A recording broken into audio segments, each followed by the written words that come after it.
Kababayan, kapatid, kaibigan, kumusta tayo ngayon? Today is Sunday, December 21 na tayo. Ilang na araw na lang, isang tulog or apat na tulog na lang, then Pasko na tayo po. Kumusta tayo dito sa Malaysia, mga Filipinos, particularly mga Filipinos dito po sa Kota Kinabalu or dito po sa Sabah. Ito po si Nico Fabian once again, nandito po sa programa natin, Nick Talk, The Real Talk with Nico, and of course, I'm going to give you ang mga latest updates na mayroon tayo tungkol dyan po sa Pilipinas, especially ang mga hot issues dyan po sa Pilipinas. And of course, mayroon din tayong balita ngayon tungkol ang mga Filipinos or referring to the Filipinos dito po sa Malaysia. May good news, may bad news tayo po. And saan tayo mag-umpisa? Sa bad news ba o sa good news? Kayo po, what do you think? Good news ba ang to start with? Ang araw natin dito, umuulan dito sa Sabah, no? Dito sa Kota Kinabalu. Dito sa amin, umuulan, pumapatak ang ulan. But anyway, that's good. Hindi naman na masyadong malakas ang ulan dito. And it is just making us feel cool. Cool lang tayo ngayon po. Umuulan po. Today is Sunday and of course, busy-busy tayong kanina.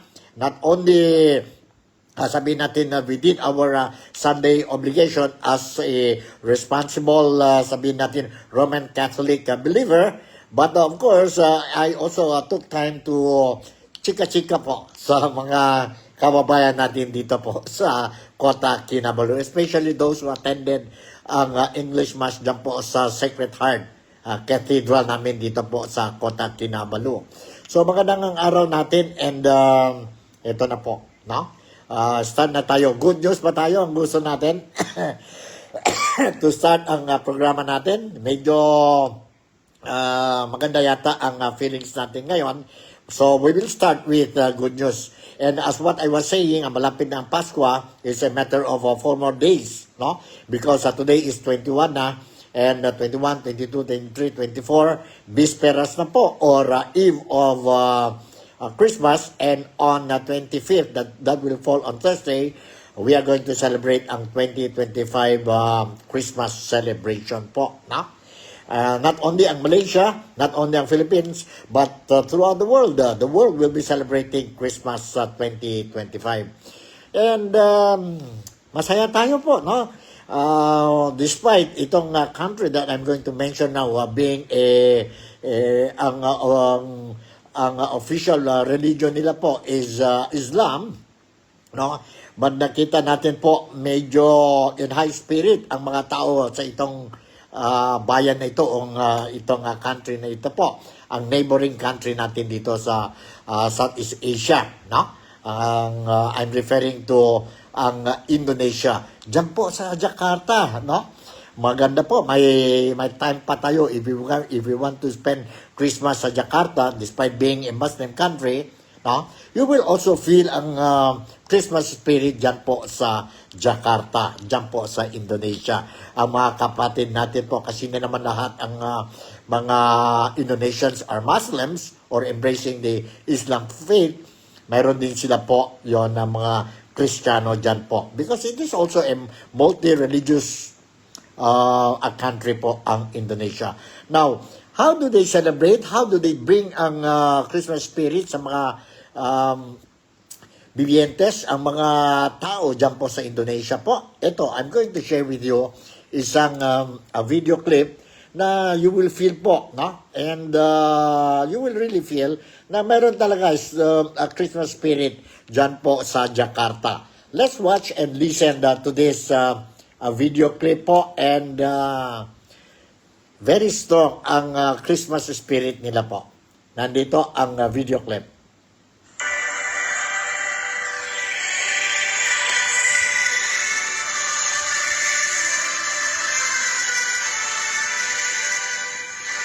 Ito po sa Jakarta.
Alright, yun po. Nakita natin po, no? Medyo maganda ang Christmas spirit dyan po sa Jakarta, mga tao, mga Indonesian na kapatid natin po. That includes, marami din mga Filipinos dyan po sa Indonesia, dyan po sa Jakarta. Ang capital ng Indonesia is Jakarta. Dito naman sa Malaysia, yes, if you are in Kuala Lumpur, especially sa mga federal government offices, kagaya dyan po sa Putrajaya, now, you will notice na ang mga government, sabihin natin, agencies, offices ng federal government natin po, dyan po sa complex ng Putrajaya po, well decorated with the Christmas decors po, no? Christmas decors. And of course, pagpunta tayo sa mga malls, dyan po sa Kuala Lumpur, then you will really feel ang Christmas spirit for 2025. Dito naman sa Sabah, particularly dito po sa Kota Kinabalu, just recently, we celebrated for 3 days yata yun, no? Every year, mayroon yun ang lahat mga religious groups dito po, ang mga churches natin, no? Be it Anglican, Roman Catholic, or whatever po, no?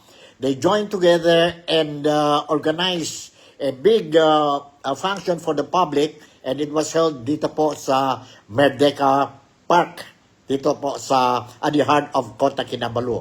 And there po, nakita natin po ang mga singing of Christmas jingles, no? And may mga booth, and nandiyan talaga ang spirit of Christmas. Spirit of Christmas po. Mas lalo na po, no?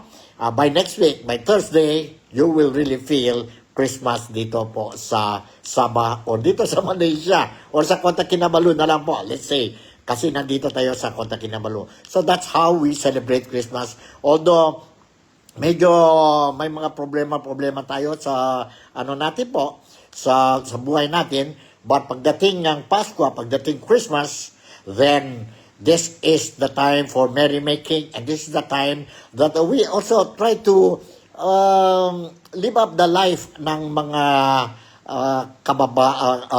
kabataan, ng mga bata po, no? Because Christmas is for the children.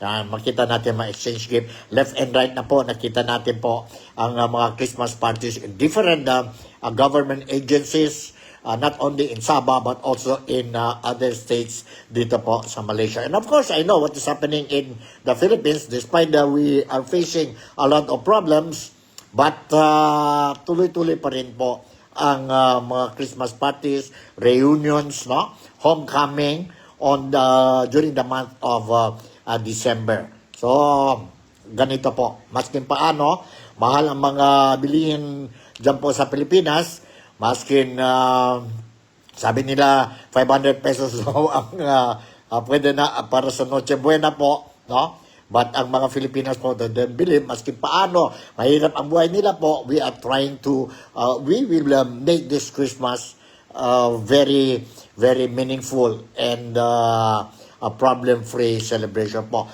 Because this is not only an ordinary celebration po, no? This is a celebration which we celebrate yearly to mark the coming of the birth of our Savior, si Jesus Christ. And everybody, regardless of what religion po, everybody celebrates Christmas. And after that, we will celebrate ang bidding goodbye to 2025 and welcoming the new year 2026. Alright? Another good news na naman po is that mga Filipinos dito sa Sabah, those who violated itong immigration laws dito po, no? Tapos na ang kalbaryo nila po. Tapos na ang kalbaryo nila. A total of 783 Filipino deportees who violated immigration laws.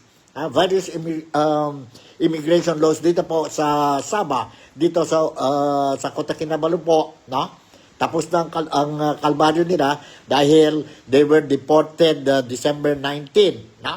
December 19 from Sandakan to Zamboanga City. And reports coming from Zamboanga City na laman natin ang Nick Talk with Nico na they arrived yesterday safely dyan po sa Zamboanga City. 783 deportees po, no? 783 deportees dumating na po sa Zamboanga.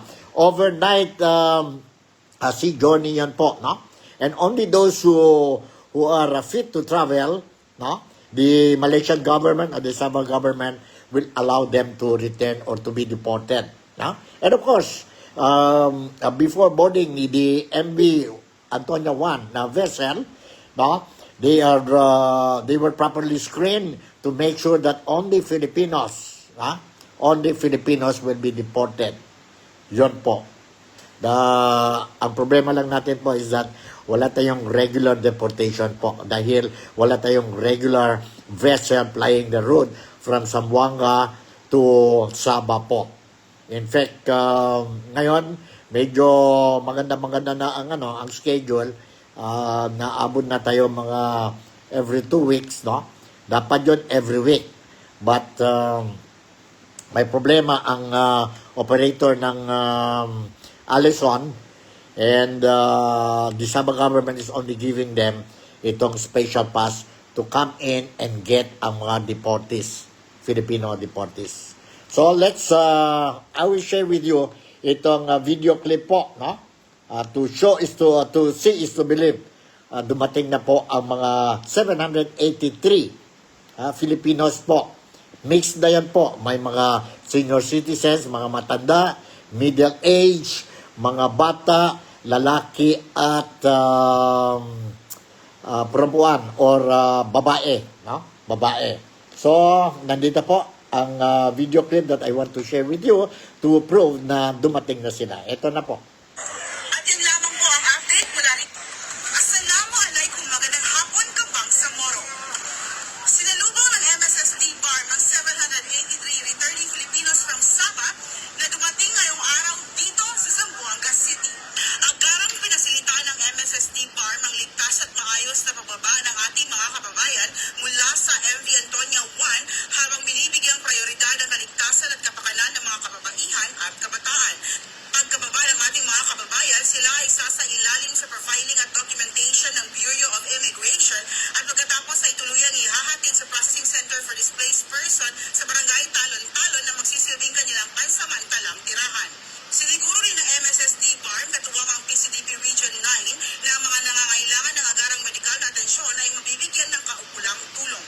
Sa loob ng mga susunod na araw, ang mga returning Filipinos ay sasailalim sa processing ng MSSD BARM at PCDP Region 9 upang matukoy ang kanilang probinsyang uuwian at masigurong maayos ang kanilang reintegration. Inaasahan na sa susunod na linggo ay makakabalik na sila sa kanilang mga lalawigan upang muling makapiling ang kanilang mga mahal sa buhay. At yan lamang po ang update mula rito sa Zamboanga Seaport sa ngalan ng MSSD BARM Zamboanga Satellite Office. Ako po si Licia Belahid para sa Bangsamoro Muna, MSSD at your service.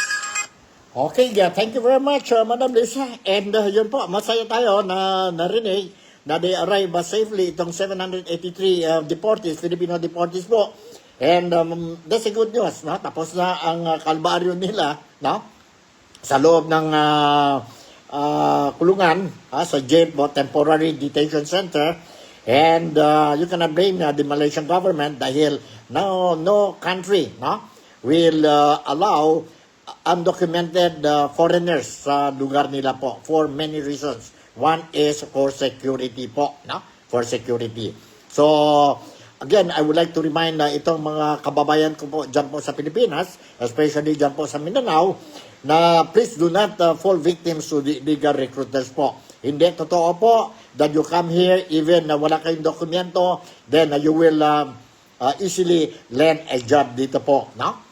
Maganda ang buhay dito po kung may trabaho kayo, and maganda ang buhay dito po kung may proper documents kayo po, hindi kayo illegal, no? Hindi kayo illegal.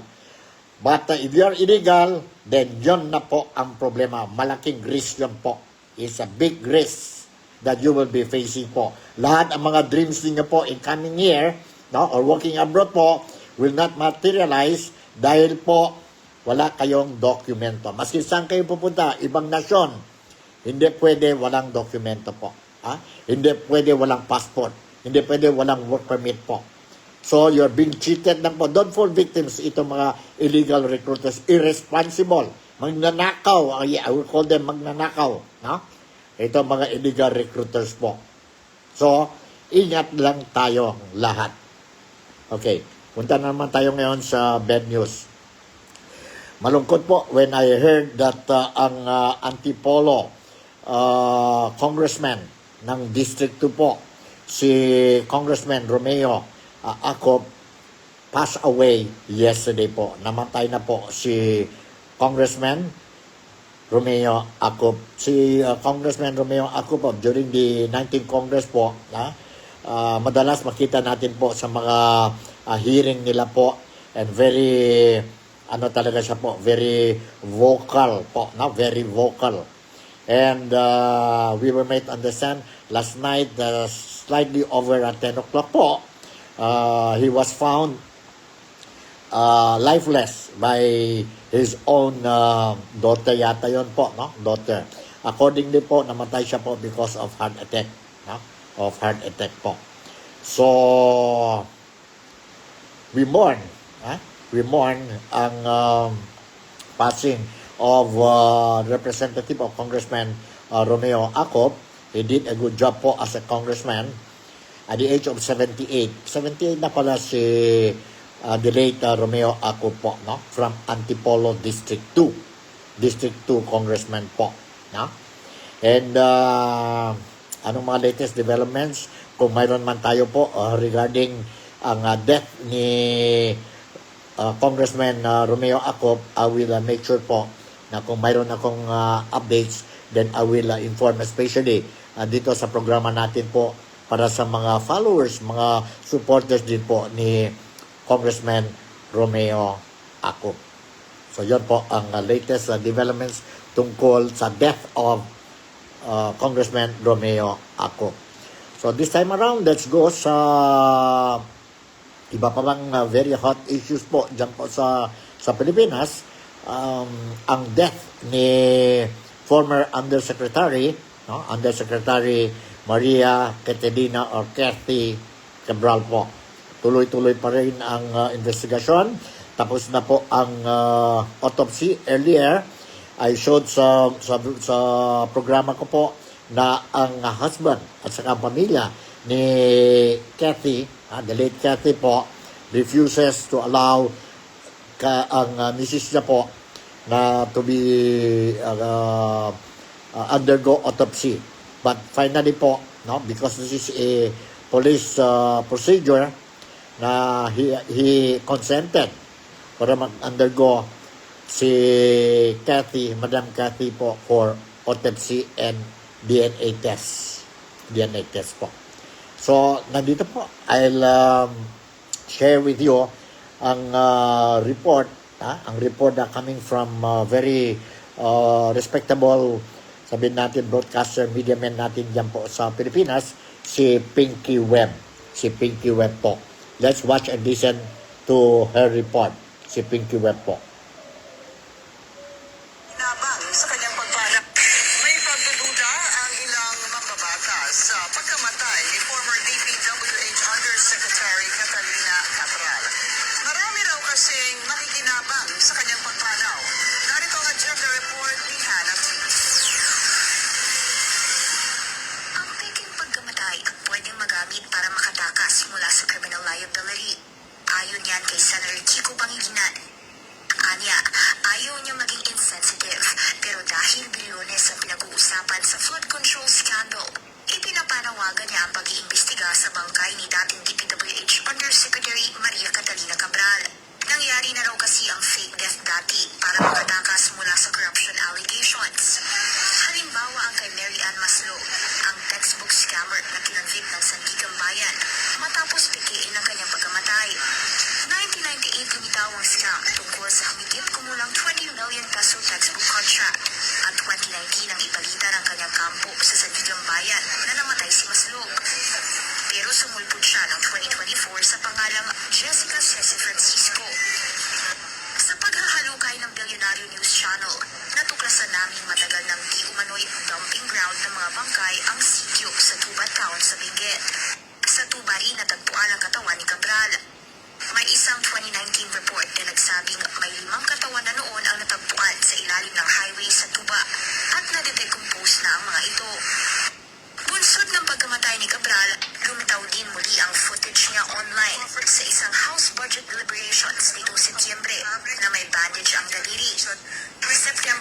nangyari ang House hearing. At ayon sa netizens, ang pagkabenta ng kanyang daliri ay bunsod ng di umano'y agawan nila ng papeles.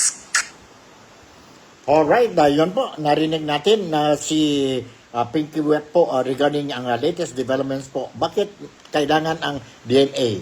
Sabi ni Senator Kiko Pangilinan, mayroon na po insidente noon, no?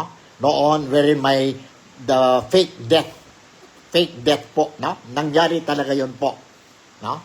And dahil dyan po, they want to make sure po na si Kathy is the real person po na matay po.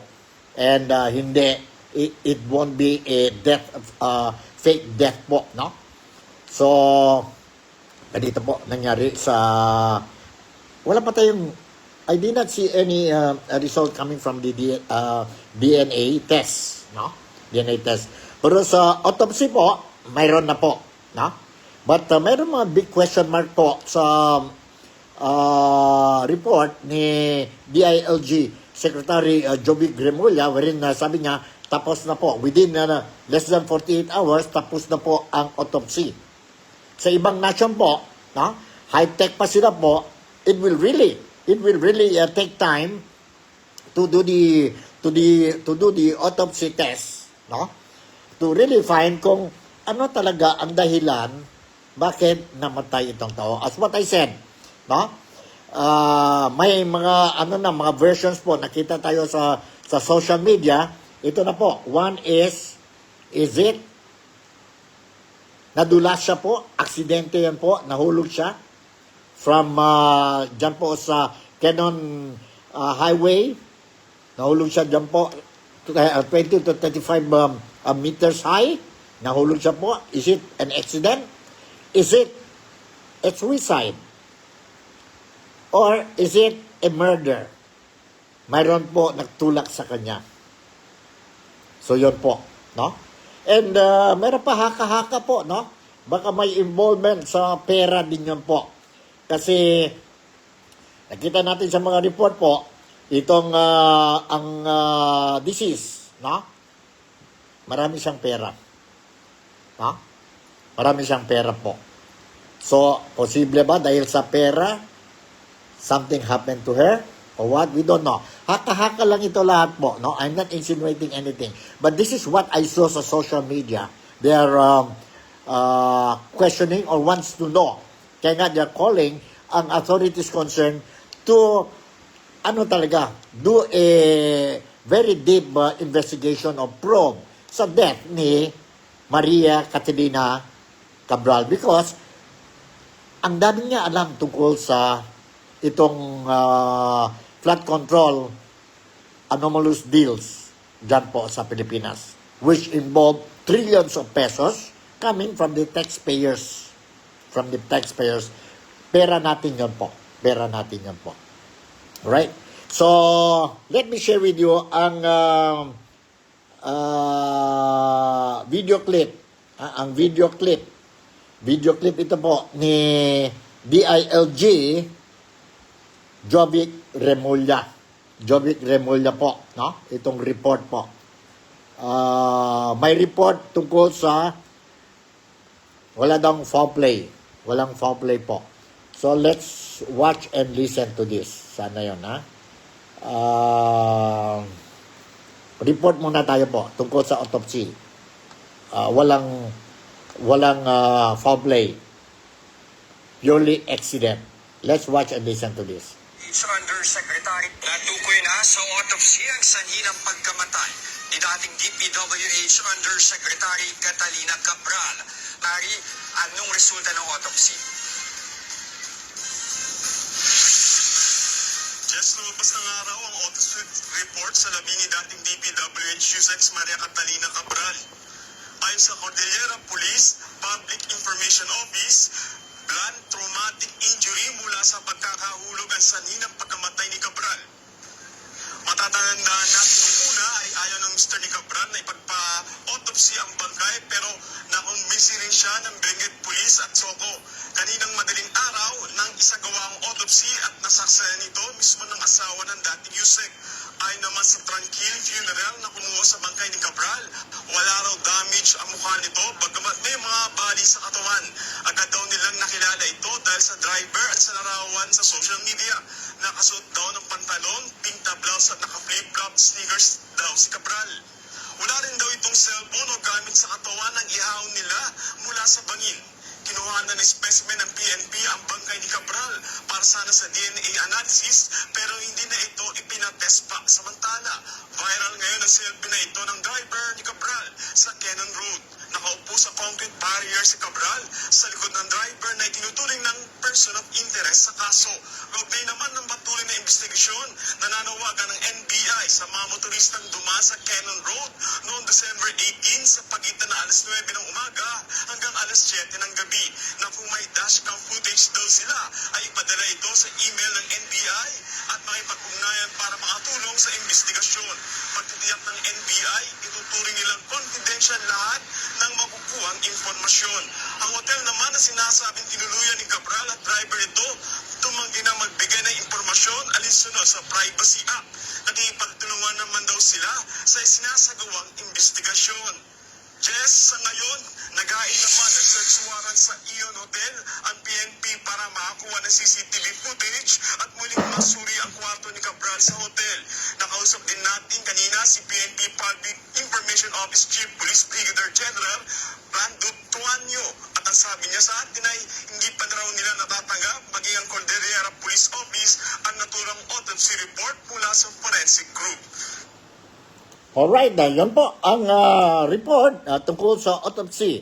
A result conducted by the Philippine National Police po. Wala daw foul play. Walang foul play. And kanina, when I was in the church, no, after the church, nag-usap-usap ako sa mga Filipinos po, meron isang matandang babae, nagtanong sa akin na, Sir Nick, sabi niya, Sir Nick, hindi ba, natural lang yon, unseparable ngayon ang mga tao sa handphone nila, cellphone nila po, di ba? Maski mga bata o matanda, they always carry ang cellphone nila po. Bakit daw po missing ang cellphone ni Madam Cathy? No? Madam Cathy. Kung wala daw siyang intention, yun lang po ang opinion ng matandang babae ito po when she talked to me po, no? I will not mention names. But she was telling me, bakit missing ang phone niya po? Normally, kung wala siyang intention to commit suicide, for example, sabi niya, it's but normal for a person, especially very intelligent person, kagaya ni Madam Cathy po, no? Unseparable yung handphone niya po, di ba? Kung wala siyang intention, so she will be holding her handphone. No? Or, maski nag-aksidente na po, nandyan ang handphone sa kanya po. No? I don't think so. Sabi ang kaibigan ko po, I don't think so she left it sa kotse. No? Sa kotse. Kasi in case of, if she wants to go home early, she can immediately call ang driver. So, that is but normal. Sabi niya, but how come she was not carrying itong handphone? And bakit missing ang handphone hanggang ngayon po? Hanggang ngayon. So yun na po ang question ng isang matandang babae sa akin po kanina. She approached me and asked me that question po. Sabi niya, Sir Nick, ito lang sa akin. I just want to tell you na bakit? Sabi ko na wala din ako magawa, wala ako doon. Wala ako doon po. So, sabi ko, yeah, may puntos ka po, no? So, I hope they will also consider, mga investigators po sa insidente na ito po, they will also think about, bakit? Kasi ngayon, normally, unseparable yun ang tao at saka ang handphone niya po, no? Saka ang handphone niya po. So, imposible yan po, no? Ang driver naka-selfie pa, but, ang biktima po, ang deceased, I don't know kung nasaan ang handphone niya. So, yun po, opinion or query ng isang Filipina dito po sa Sabah. Alright, this time naman, I'm going to share with you po ang chika-chika ni DILG Jovic Remulla tungkol sa autopsy at saka yon mga documents dyan po sa loob ng hotel ni Madam Cathy sa Benguet po. Let's watch and listen to this. Tapos kayo na bahala po, no? Kayo na bahala mga comments ninyo. What I want to show to you po ang itong video clip. Nandito, let's watch and listen to this. Ang kanan na bahagi ng mukha niya, bali ang kamay, bali ang tuhod, at saka dito sa likod, basag, at saka yung kanyang ribs ay nag-engage ay shafted towards the internal organs. So, medyo mataas talaga, mga 30 meters. 30 meters eh, yung mga 30 meters. Tsaka pure rock. Pure rock ang binagsakan. 30 meters, wala na 100. Walang talon, walang puno, walang lupa. Diretsong bato talaga. Bato talaga. So sana mga paborito natin trolls ay nakikinig ngayon. Yung mga conspiracy theorists dyan. Well, kung hindi sila naniniwala, pwede naman sila mag-volunteer. Tulak namin doon para makita nila. Kung pareho talaga lalabas doon. Be careful what you wish for. Diba? Kasi, sir, pwede ba sumama dyan? Magtulak ikaw lang. Maraming tagapanan. Kasi matagtagan yung tutulak. Kasi, sabi na ba, marami magiging conspiracy theories dito eh. Siyempre, mauna na yung mga tuwan-tuwa sa akin. Kaya sinigurado ko talaga na yung complete yung autopsy report, complete ang crime, scene of crime report. Pati yung time in and time out ng hotel, nakuha na rin namin yung CCTV. Pumasok siya doon mag-isa, lumabas siya mag-isa.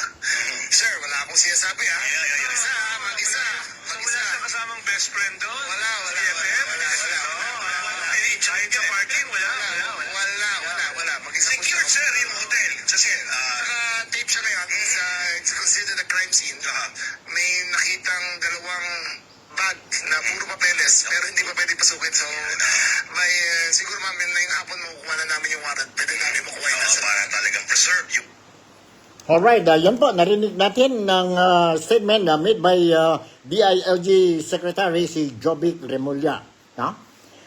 Isang comment ko lang dyan po sa statement niya po is I think it's uncalled for Remulla or si Secretary Jovic Remulla to make a joke, no? To make a joke ang what happened kay Cathy. When I say making a joke, yun po, ibig sabihin yun sabi niya po sa may mga volunteers na po kung gusto nila, if they don't believe, come and volunteer and we will push them and see what's the truth. Yun po ang isa. I think that is uncalled for. This is a serious thing. Nawala isang tao, namatay isang tao po, and this kind of a joke is not, I don't know, for me, hindi dapat po. No? Second, I'm sorry, maybe I got it wrongly. Yun, I don't know if I'm using the right word. Insinuation. Insinuating na, hindi ko nagsabi na may kasama siya. She left the hotel alone. She went and checked in alone and leave the hotel alone. So, mayroon yun po, parang you're insinuating or you're putting something sa mind ng tao po, no? The kind of a person si Cathy. I hope I'm wrong po, but that's how I look at it. So, bottom line there is, hindi dapat po. We are serious on this thing po. No? Serious? Bakit tayo serious po? Because she is a government servant.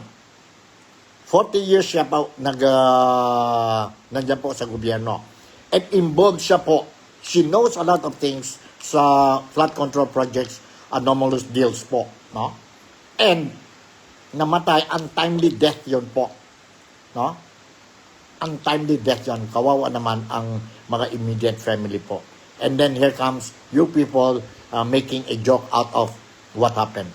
For me, I'm sorry, that's how I look at it po. No? That's how I look at it.